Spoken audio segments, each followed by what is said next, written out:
So ito po yung guys, dito mismo sa Raqqa ng boundary ng Alcobar. Dito sa Alcobar South. So may mga coffee shop dito oh. Ang haba-haba po, ayun nakikita nyo. Michael, parking na ng konti, please. So ayun guys, pero mga kapihan po yan, mga mga food stall ba tawag dyan. Ayan oh, ang dami oh. So guys, kung may time kayo, pwede kayo bubisita dito.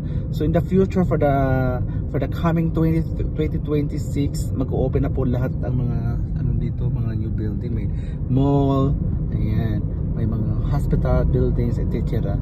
So ngayon, ito tapos na yung mga ginagawa nilang dito, bagong corniche. So guys, take note ha, ito yung boundary ng Alcobar South to Raqqa area, going to Dammam. Ayan. So ayun, may bike pa nga doon oh. Ayun oh, ang ganda. So diba nakita nyo yun, ang ganda no. So ayan guys, oh, ayan, ginagawa ang mga building dito. Ayan. So medyo lang ng konti against the light kasi tutok yung araw sa camera.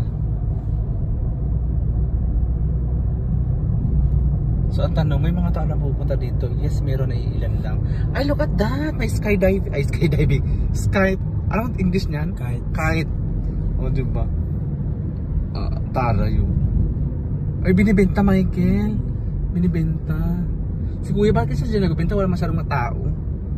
So, ayun guys. Oh, tignan mo. Michael, mayroong train. Hindi ka ba?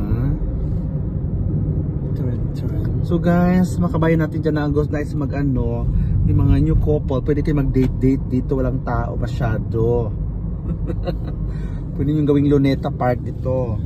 Aray ko, punta natin yung train. Ayan. Ikat mo muna yan. Ikat mo. Ay, may chick. May train guys. May train. So may bayad ko yun guys, 20 SAR for 1 hour. So kung nais nyo mag-ikot sa Alcobar, pwede po. May mga rides po sila dito. Oh, diba? Sadiq, kam pulos hada? Ha? Ishirin? Ha? White saa? Parating dagiga?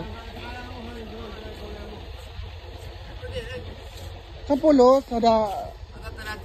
Talatin. Uno saa? Ah, okay.